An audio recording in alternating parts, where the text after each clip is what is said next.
What book are you reading right now? Right now, I just started Primal Leadership.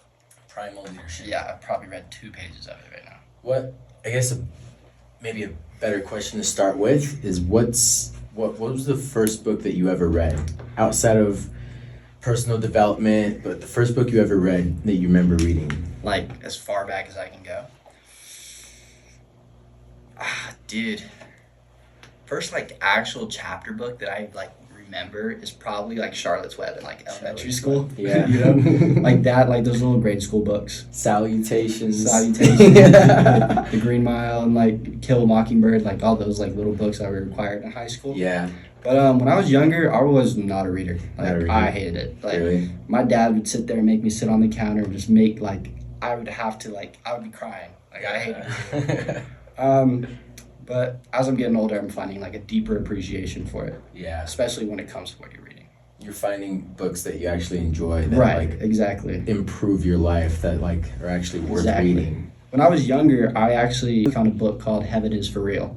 Oh, I was I've like- seen that movie. Yeah, they made a movie about Yeah. it. And it's based off of the true events and everything like Yeah, that. yeah. And, that was like the first like chapter book that I went out of my way to read. Uh-huh. And the reason why is because, well, I was kind of forced to read the book.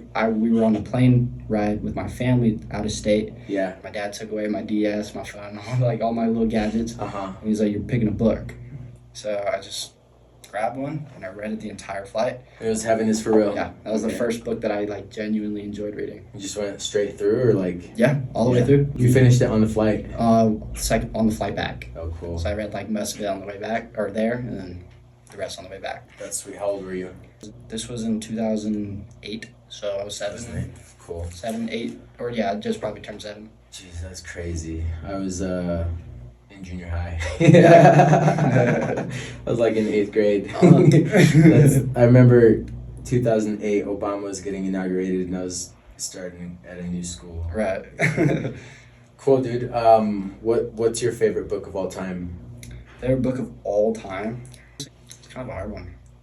Honestly, it's going to sound super cliche, but honestly, I don't care. Like, the Holy Bible, for sure. I knew you were gonna say Yeah, that. I knew the you were gonna Bible. say that. I was gonna say don't say the Bible. I knew you were Oh, gonna say yeah, that. 100% the word. The scriptures had a huge impact. Yeah. And I feel like every time I read it, I could read the same verse or chapter over and over and over, and I feel like I'm always learning a new thing. Yeah. You know, so it's super cool. And That's sweet. I always like pray when I read too to like help me like understand it better. I always ask God to, help me break it down in the best way possible. Yeah, dude, the Bible is like a huge personal development book. Oh, that's exactly what it is. Like it is. That's what it is. Yeah. Like everyone that like isn't religious, and then not everyone, but a lot of people that aren't religious that are looking for meaning in life, they start reading the Bible, and then they Right.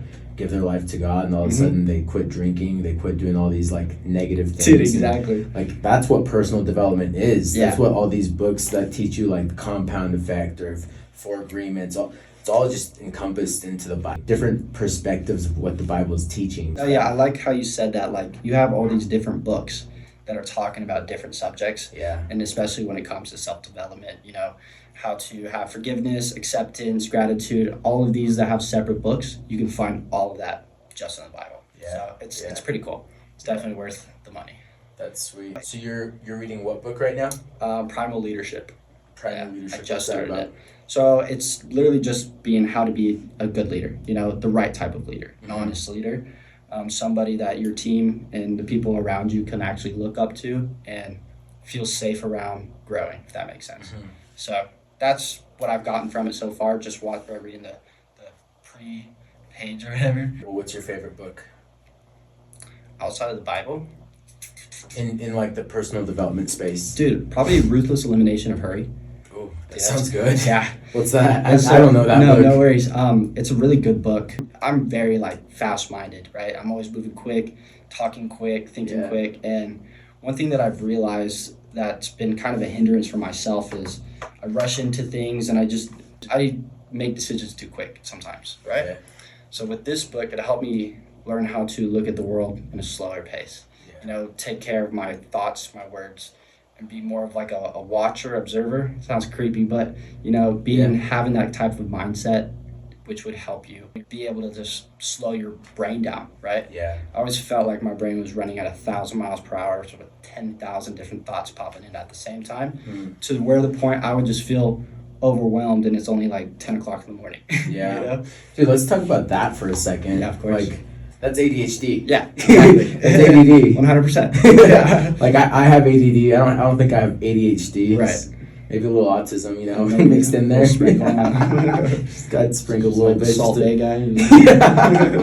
No, but I have ADD and you have ADHD, for sure. I've seen it. Yeah. And like, I have friends that like have ADD and ADHD, Right. and that they take medication for it. Dude, I've never taken. I would never take any medication for it. Right. Like, my perspective, like especially now, like looking back at my life, like I'm almost 30 years old this year, Yeah. you know? And like, if I were to have been on medication for the last like 10, 15 years Right. to like suppress this part of myself, like that one, like God made me this way for a reason. 100%. I look at ADHD as almost like a superpower. That's what I was gonna say. It's a superpower, dude. Like you'll never be able to understand it or like work through it or like figure out how to use it if you pop in a pill and like numb yourself to it. Right. I was just gonna say, like, it's like it is a superpower. Like you get to think on things in such a different way than a lot of people. Right. Like it's just what you were saying. Like you think so fast and you have all these thoughts all the time. Exactly. Like I'm always thinking about different perspectives on things, how it applies to me, how it applies to everyone else, how it applies to things in general. Exactly. Like I think maybe people think like that, but like I don't know. There's a difference to people with ADHD and people that don't have ADHD. I feel like everybody has at least a little bit. You know, like I don't think it's fair to say that one person is like this and that person's not. Yeah. I just feel like sometimes it's just heightened in other people and others. I mean, energy is a natural chemical that shoots off in our brain, right? Some people just have more, some people have less, but doesn't mean they don't have it, right? So the way that and going back to the medication part real quick, I'm so glad that my mom decided not to go that route. Yeah. I was actually in second grade, cool little story. I was always that kid that was like standing up at the table, walking around the class, you know, Steven sit down, Steven be quiet, Steven sit down, you know? Me too. And my second grade teacher, she calls my mom and tells me to go get tested for like autism and all this stuff, bro. My mom comes in, checks out, right? And like I have like this eye issue. It's gotten better as I've gotten older, but I have tendons in my eyes that never fully aligned, so I have trouble like looking up and like doing stuff like that. Okay. So when I would have to like stand up at the table and look down at the book, because if I had it like this, like it was just hard for me to read. I would see like double of everything. Okay. So I would stand up and look down at the table so I could read better. After all that, calls my mom. Mom goes in there, pooping out a cow. You know, hot, not happy. My kid's not. Yeah. You know, like my kid's not gonna be put into special classes, all that stuff. She's like, well, go get your kid tested and go get him medicated. My mom was like, F that. Like, no, we're not doing that. My kid is gonna have the same opportunities and experiences as everybody else. And I think about it, and since I was at second grade, like if I were to be put into these special classes, I'd probably be special, you know? It hinders you dramatically. Now as I've gotten older and tried to like really understand how my brain works, I'm able to filter out the crazy thoughts and like the unneeded stuff. You learn to sit with it. Right. And just acceptance, you know, like this is who you are. These are your qualities, you know? Use them for the positive impact or a negative impact. Here's another perspective on like just medication. I feel like taking medication to cover up that side of you is almost brings like shame to something that you naturally are. Right. It like kills your confidence in yourself. It's like you're not supposed to be that way because not everybody else is not that way. It's like, no, that's just who you are. Exactly. Like let them be wild. Let them be curious. Let them go explore. Let them do the things. Like every time you like tell them not to do something, it's like one like kids are curious, and when you're growing up, you're like trying new things and learning new things and doing new things. If you like block it off at any chance they get to go and learn something new, when they get to adulthood, they're not going to try new things anymore. 100%. And I love how you say that, because when you are told at a young age you're different, it isolates you, right? And your brain is it's a sponge, especially at that age. It soaks in everything, and whether people realize kids are listening or not, they are. And at a young age, hearing this stuff, I felt bad, right? I thought like I'm not trying to be this way. I didn't mean to be this way. Yeah. And I really let that have like a huge negative impact in me and my social life. Like I've always been kind of like socially awkward and stuff. I'm goofy, I try to have a good energy, try to be funny, try to be silly and stuff like that. So that was my way of coping with what I had with the ADHD, right? So instead of people looking at me, okay, he's the crazy kid, try to make it, I'm the funny kid. Try to do all that kind of stuff. When did you start getting into like personal development books, and why? I mean, we were told last summer, before the summer started, like, read these books, right? Be honest, I wasn't reading nothing, I really started taking it serious after the summer. Okay, so just recently. Yeah, like Cool. starting in October-ish. Yeah. That's when my buddy Oscar got me this book called Awaken the Giant Within by Tony Robbins. That's also a really great book. I love that book. It's such a beautiful book. It really helps you dive into yourself Yeah. and find your self-worth and realize like everybody here on this planet, almost 8 billion of us, all have the equal opportunities in life. Not on a human aspect, but on a mental and spiritual aspect. Mm-hmm. Everybody can find enlightenment within themselves with whatever they feel breaks it. I don't feel like there's only one way of thinking. I feel like that's the beauty of humanity. Everybody brings something different to the table.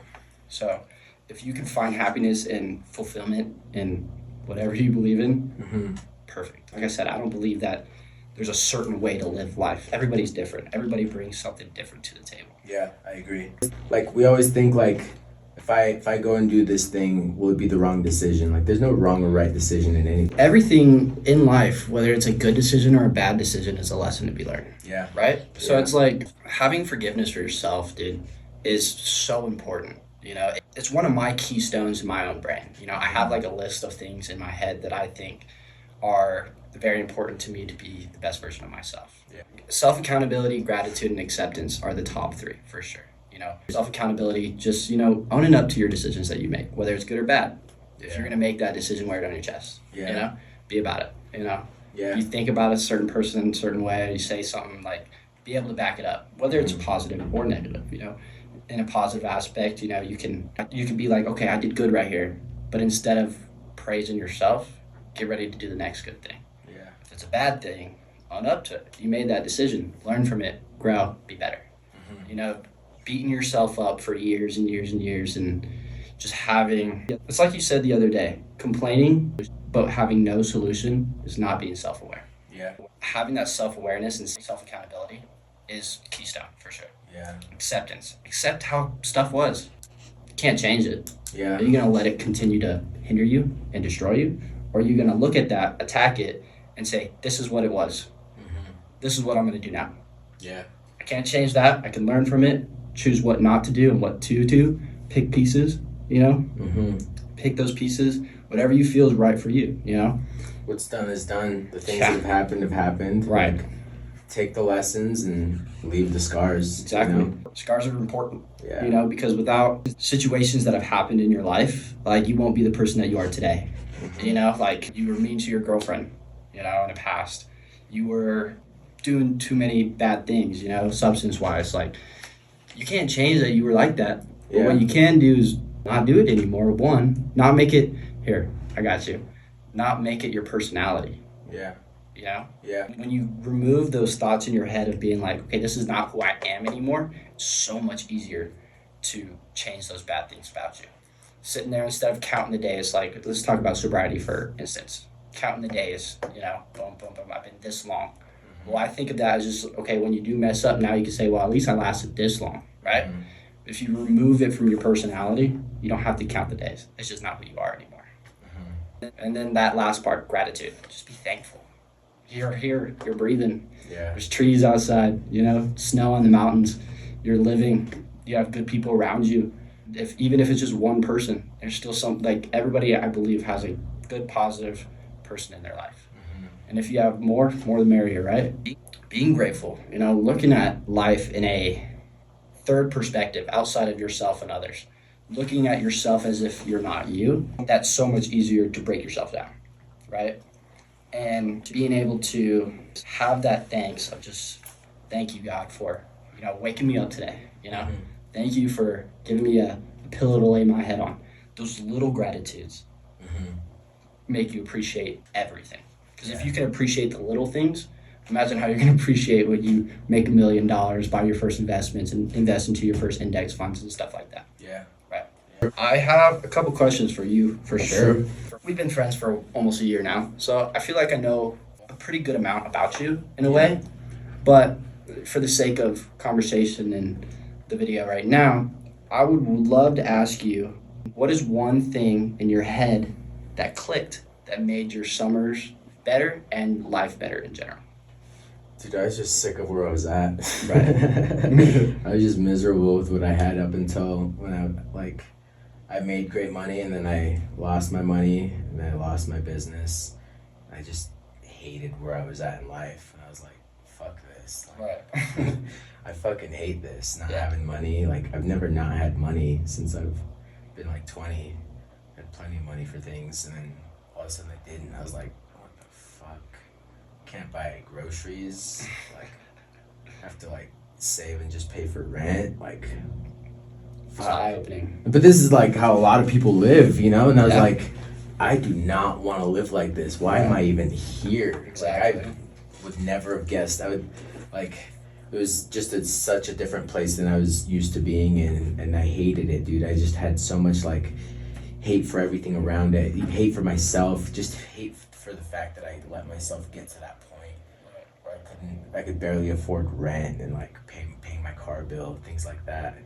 So it wasn't there's not a success tip. It's just the only thing that's gonna move you from where you're at to the only thing that's gonna help you improve from where you're at to somewhere you might want to be is you have to have enough pain associated with it, or else you're not gonna go and do something that's harder than you've ever done before, unless it's the pain of not progressing is stronger than the pain of Right. the thing that you're doing. You Yeah. know?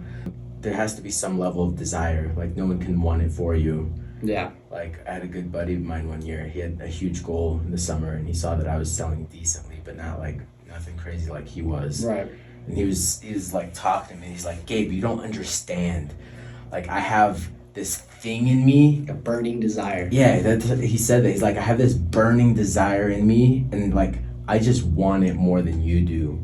And he went and sold twice as much as me that summer. Wow. No, he did 3 or 4 times as much as me that summer. He did crazy good, and I did okay. I made good money, but he went and did amazing. And I look back now and he just wanted it more. He just did not like where he was, and he saw the people around him that were doing really well. He's like, if they're doing it, why can't I? Exactly. It's not crazy complicated. I think to answer your question simply, I just hated where I was, and I was willing to go and do whatever it took to pull myself out of it. Exactly. I love how you say associating the pain with your desire, right? And a lot of what we do, we focus on positive mindset, right? Thinking about your pain doesn't always have to be negative. You can use that as the fuel to your fire, right? Oh, yeah. Having that burning desire and then realizing this is where I was, F that, I don't want to be like that anymore. Yeah. And attacking your desire comes into what you're doing in your free time. Yeah. What you're doing on your phone, what you're doing for fun. That guy that sold quite more than you in that summer, how was his free time like? What was he doing? It's Gage, dude. Exactly. Oh, we already know that. Man, podcasts, books. During the weekends, he sometimes wouldn't come out with us. He'd just be at home listening to a podcast, watching a podcast, reading a book, working on his training. And he just got different results because of it, dude. We were out going to movies on the weekends, and he was at home watching his podcast, doing his sales training. Look at him now. Perfecting his craft. Right. Now the kid's 26 years old and has 30, 40 houses, owns his own company. Self-made million. Millions. Self-made, too, is the best part. No college education, before this, lifeguard, and then in less than 10 years. Yeah. Has changed his life and his future kids' life Yeah. already at this age. Imagine the scale. The perspective that he took early on, and no one ever talked about it back then, but it's more of a saying nowadays. You'll hear it on social media. Like your 20s are for learning and your 30s are for earning. Mm-hmm. Like Gage is spending all of his time learning everything he can. And I've been as well. I've learned so much in the last 10 years, dude. Exactly. I'm 30 this year, and like I've learned, like I know that no matter what happens in life, I can go and make a lot of money at any point. Exactly. I can start from zero again if I needed to and be totally good. Having will to want to get better. Man, dude, I would sit there on the couch freaking crying, freaking I hate myself, da da da da. And then on top of that, you know, I'm drinking beer, smoking weed, you know, and Yeah. that's not helping. If anything, that's intensifying the depression, you know. Yeah. And Just masking it with everything. exactly, and the feelings are so real. I'm not saying that the feelings that come with depression aren't real. Those are Yeah. real feelings that you are having. Yeah. But to sit there and put a label on it, and this is something that I learned from you and Gage this past summer. I don't know if you remember, but it was just me, you, and Gage. We were sitting in the house. I was talking about just a lot of my past mental health issues, and it was right after my mom got in a car accident too, and I just got hit with just a bunch of stuff, Yeah. and then I just shut down. I just crumbled, you know? I remember. And one thing that stuck out to me that you guys said was stop labeling yourself. Stop saying you have this. Stop saying you're this. Stop saying you're that. Whatever you say out loud, your subconscious brain picks up on. I was trying to talk about that at our last team meeting. Like, whatever you say out loud, your brain is so secretive and sneaky. You don't even realize that your subconscious brain is picking this stuff up. Yeah. But then next thing you know, it's throwing it into your thoughts, your dreams, the way you talk, the way you act, the way you carry yourself. Just like slouched over and looking at the floor, or you could be shoulders back, looking everybody in the eyes. You know, and people don't realize the little intricacies that come with that self-talk, Yeah. right? It's super powerful. I had a horrible inner dialogue, you know? Yeah. And I've had to manually fix that. It takes time, it takes work, but it's doable. Dude, most people are just totally unaware of the thoughts that are going on in their head. Oh, yeah. If you're not aware of it, you're not controlling it. If you're not controlling it, like, life's controlling you. Exactly. If you ask people what they're thinking about most of the time, like, I don't know.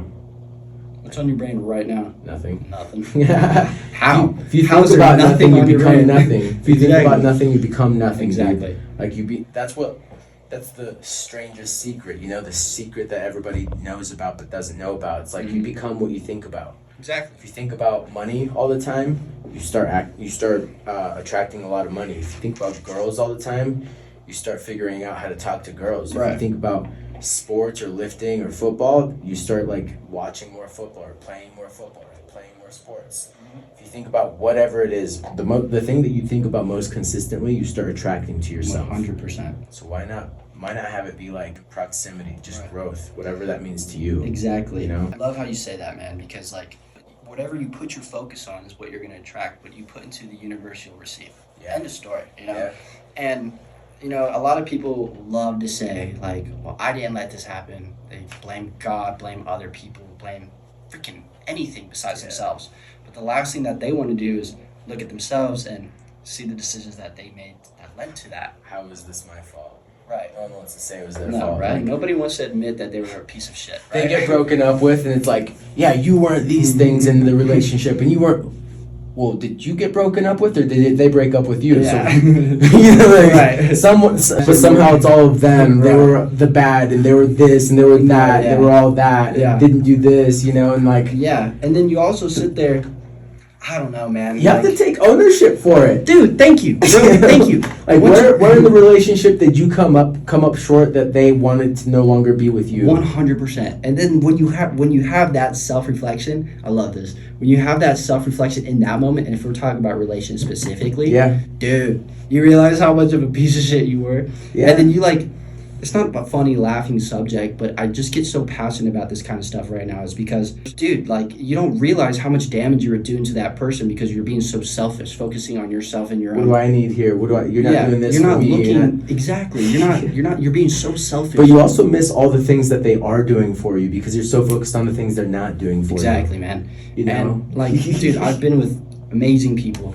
And, I never looked at what they did for me. Yeah. But I looked at, like you said, what I wasn't getting. And it would be something little, like, she didn't kiss me or say she loved me. Yeah. Hey, dude, she freaking housed you and fed you. Dude, the other side of it is, like, how you do one thing is how you do everything, right? Yeah. If that's true, if you treat your relationships like that and you say that they are at fault for all the things that went wrong in a relationship, right, you're probably approaching your own personal life that way as well. And what I mean by that is, like, if, like, things don't go right at work or things don't go right with your mom or your dad or your sister or whoever, like, not just your intimate relationships, like your partner relationships, but like everything else in life, sports, like driving, like you're probably blaming everything else and everyone else for the things that aren't going right in your life.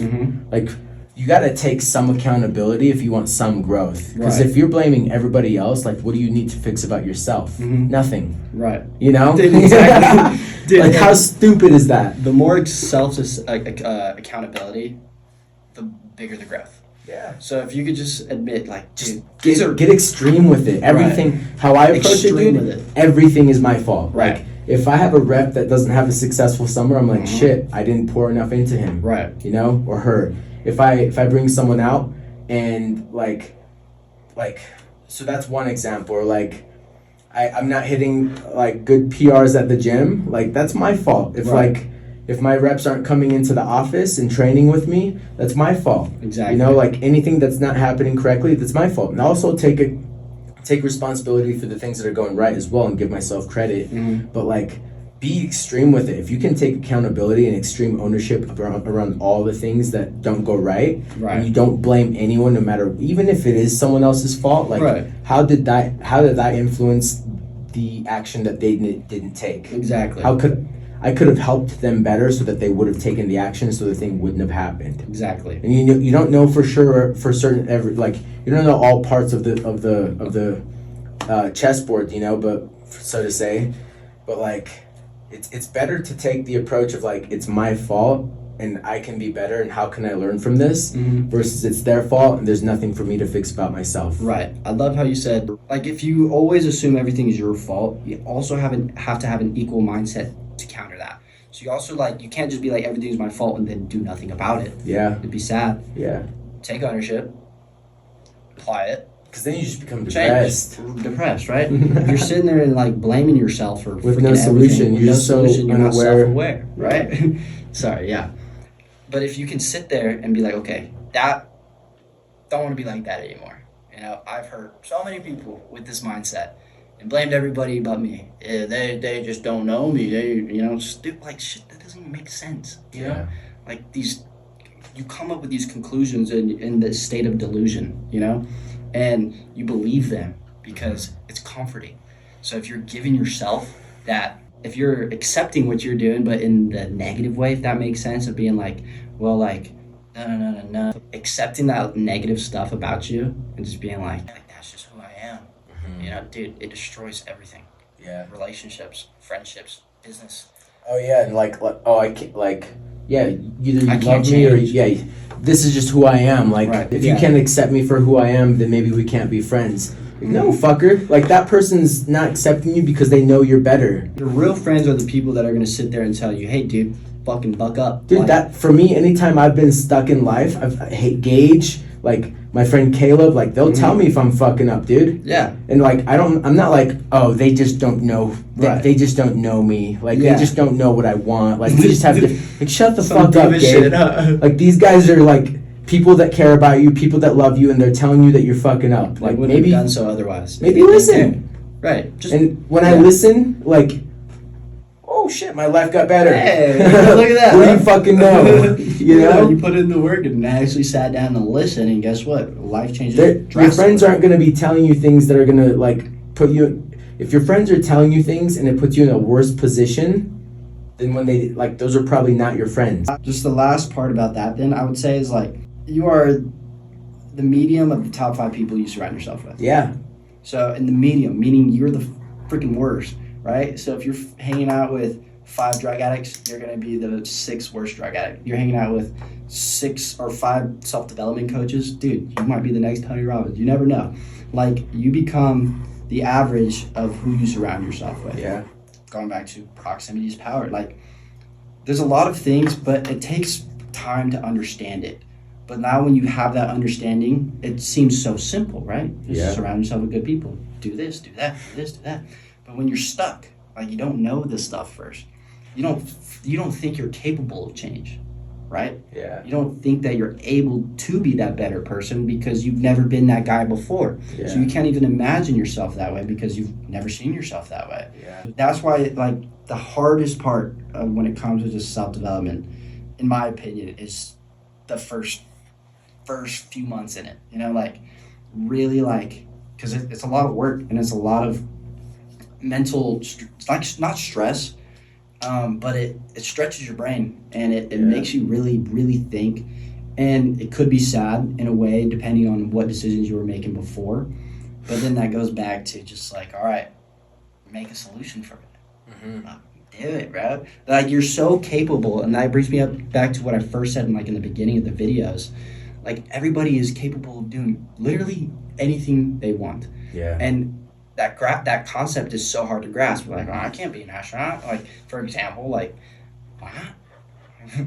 There's space camps. There's all these avenues. But it goes back to, and that's just an example, but like, how bad do you really want it? Being miserable is comfortable in a way, you know, because you don't have to have someone telling you how bad you are, what you need to fix. You know, and you're just creating delusions in your head to make yourself feel better about the decisions that you're making.